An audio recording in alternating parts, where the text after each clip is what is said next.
काशी के सांसद व देश के प्रधानमंत्री नरेंद्र मोदी अपने संसदीय क्षेत्र में काशी वासियों को सौगात देने आ रहे हैं। हमारे साथ खुद बनारस के मेयर अशोक तिवारी जी हैं। वो सौगात क्या होंगे, और दूसरा हम लोग अमूल प्लांट में मौजूद है, तो इसका क्या असर होगा पूर्वांचल के लिए? देखिए, ये हम लोग का गर्व की बात है भारतीय जनता पार्टी कार्यकर्ता होने के नाते भी, और इस शहर के लिए कि माननीय प्रधानमंत्री जी हमारे सांसद भी हैं और देश के प्रधानमंत्री जी भी। और आप जब निकाल के देखेंगे उनके कार्यकाल 10 साल में, तो हर 3 महीने बाद माननीय प्रधानमंत्री जी कोविड काल छोड़ दिया जाए तो काशी में अपने संसदीय क्षेत्र में आए, और जब भी आए हैं तो हजारों करोड़ की परियोजनाओं को उन्होंने काशी को समर्पित, काशी की जनता को समर्पित किया है। माननीय प्रधानमंत्री जब कल आ रहे हैं, परसों अमूल फैक्ट्री में 622 करोड़ की ये अमूल फैक्ट्री का दूध का जो फैक्ट्री है बनारस डेयरी, इसका वो काशी की जनता को भेंट देंगे। और इससे अगल बगल के 500 जिलों में जौनपुर, गाजीपुर, सोनभद्र, चंदौली, बनारस, ये किसान को रोजगार मिलेगा, व्यवसाय मिलेगा।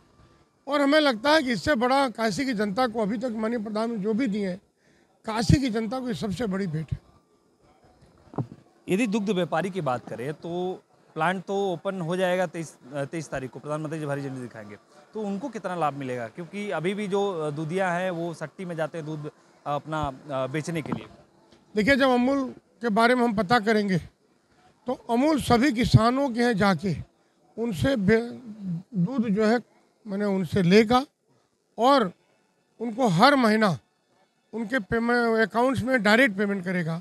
तो जो शहर जाते हैं, जो उनके अपना समय उनका नुकसान होता है, डीजल का ही नुकसान होता है, अगर आपके घर पर बैठे कोई आपसे ले ले दूध तो इससे बड़ी बात क्या होगी।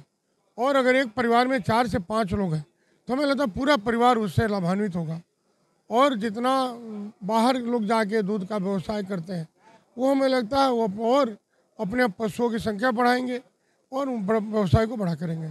बिल्कुल, देखिए कहीं ना कहीं अमूल प्लांट का लोकार्पण होने के बाद प्रदेश पूर्वांचल के लिए श्वेत क्रांति का एक संदेश होगा, और पूर्वांचल के लोग इस प्लांट से जुड़ेंगे। देखिए मैं वही प्लांट में मौजूद हूँ, तस्वीर में दिखा दूँ कि देखिए वही प्लांट है जिसे 23 तारीख को प्रधानमंत्री लोकार्पित करेंगे। उसके बाद आपको बता दें कि यहाँ कैपेसिटी की बात करूँ तो 10 लाख प्रति लीटर प्रतिदिन की यहाँ कैपेसिटी है। तो यहाँ के अधिकारियों का ये भी कहना है कि आने वाले समय में 25 से 30 लाख प्रति लीटर कैपेसिटी होगी। तो कहीं ना कहीं पूर्वांचल ही नहीं, यूपी का ये दूसरा प्लांट है, और जो दुग्ध व्यापारी हैं, जो गौपालक हैं, उनके लिए खास ये मील का पत्थर साबित होगा व्यापार की दृष्टि से देखा तो। वीडियो जर्नलिस्ट दीपक के साथ Akash Yadav, India news, Varanasi. Sir, इस प्लांट के बारे में बताइए, कितना बड़ा प्लांट है और क्या इसको लेकर के आप लोगों को तैयारी हुई है अभी तक? हमारे प्रधानमंत्री मोदी जी ने ये भूमि पूजन का कार्यक्रम रखा था उनके कर कमलों से, तभी ये तय था कि 2 साल में ये इनॉग्रेशन की व्यवस्था भी हम करेंगे। और जैसे मोदी जी बोलते हैं वैसा होता है। ये पूरे पूर्वांचल की इकोनॉमी को, खास करके रूरल इकोनॉमी को चेंज करने वाला ये प्लांट है। अभी डायरेक्ट 80,000 से ज़्यादा किसान ये प्लांट से जुड़ गए, और आने वाले समय में 3 लाख तक किसान ये पूर्वांचल के जुड़ेंगे। वाराणसी के साथ साथ में पूरा पूर्वांचल में दूध क्रांति की शुरुआत ये अभी हो गई है। इस प्लांट की कैपेसिटी है वो अभी 10 लाख लीटर की पर डे की है, और आने वाले समय में 15 लाख लीटर तक ये पहुंचेगा।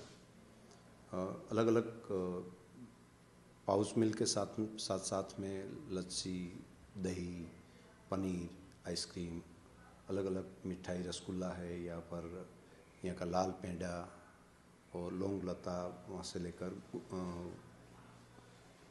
अलग अलग मिठाइयाँ भी, इंडियन मिठाई, पूरा देश और दुनिया यहाँ का स्वाद, वाराणसी का स्वाद, लाल पेंडा पूरी दुनिया तक पहुँचेगा। उनका मार्केटिंग भी पूरी दुनिया में होगा। तो मैं मानता हूँ कि एक इकोनॉमिकल दृष्टि से बहुत बड़ा बदलाव रूरल एरिया में एग्रीकल्चर के साथ और ख़ास करके पशुपालन के साथ जुड़े लोगों को आएगा। क्या खासियत है इस प्लांट की?